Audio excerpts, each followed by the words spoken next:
నమస్తే. నేను జీవి సత్యనారాయణ. ఈరోజు ఏప్రిల్ 28, 2026 మంగళవారం. ఈరోజు మార్కెట్లు గ్యాప్ డౌన్ సూచిస్తున్నాయి. ఒక 80 పాయింట్లు ఎన్ఎస్సి నిఫ్టీ, ఒక 250 పాయింట్లు బిఎస్సి సెన్సెక్స్. కానీ ఇవాళ వీక్లీ ఎక్స్పైరీ, మంత్లీ ఎక్స్పైరీ ఉంది ఎన్ఎస్సి. కాబట్టి అది అలా ఉండాలని ఏం లేదు, మిస్ మ్యాచ్ అవుతుంది. మళ్ళీ తర్వాత మార్కెట్ ఓపెన్ అయినాక మళ్ళీ దాని గమనం అదే ఉంటుంది, ఎక్స్పైరీ కాబట్టి. అవి క్లోజింగ్, రోల్ ఓవర్లు, షార్ట్ కవరింగ్లు, ప్రాఫిట్ బుకింగ్లు పెరిగినాయి. రిజల్ట్స్, బోర్డు మీటింగ్లు ఇవన్నిటితోటి అది బేస్ అయి ఉంటుంది. మళ్ళీ రేపు బుధవారం మళ్ళీ ఓపెనింగ్ ఉంటుంది. ఏది మే మంత్ ఫ్యూచర్స్ నిఫ్టీ రేపు ఓపెనింగ్ డే మే మంత్కి. మళ్ళీ ఎల్లుండి వచ్చేటప్పటికి BSE Sensex monthly expiry April మంత్ది బిఎస్సి సెన్సెక్స్. కాబట్టి ఈ 3 రోజులు కూడా పెద్దగా ఏముండదు. అంటే వల్టాలిటీ ఉండొచ్చు, అంటే లో హైలు బాగా ఉండొచ్చు, అప్పటికప్పుడే చేంజ్ అవుతుంటాయి. అంటే positive or negative or neutral అలా మూవ్మెంట్ అవుతుంటాయి అన్నమాట. అవి గమనించాలి. ఇకపోతే మనం వాల్యూ ఉన్న స్టాక్స్ కనుక కొనుక్కుంటే మళ్ళీ మండే తర్వాత పెరిగే అవకాశాలు ఉంటాయి. ఎందుకు అంటే ఇప్పుడు రేపు వెస్ట్ బెంగాల్లో 2వ విడత ఎలక్షన్స్ ఉన్నాయి. రేపు సాయంత్రం నుంచి ఎగ్జిట్ పోల్స్ వస్తాయి.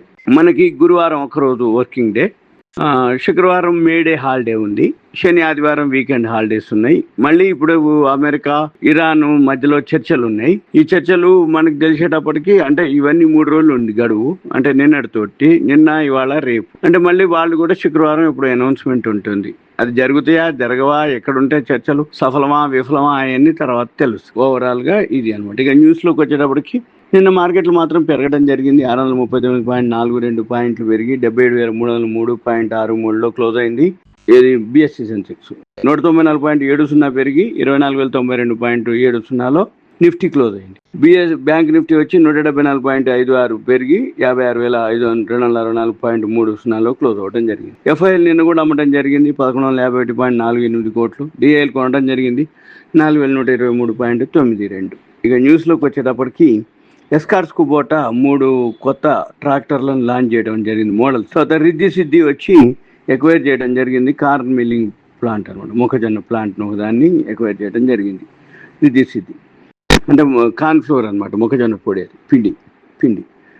కిర్లోస్కర్ న్యూమాటిక్ ఎక్వైర్ చేయడం జరుగుతుంది. 44.74% systems and components private limited అనే కంపెనీ. టాటా కమ్యూనికేషన్స్ కమర్షియల్ పేపర్ 750 కోట్లు ఇష్యూ చేయడం జరిగింది.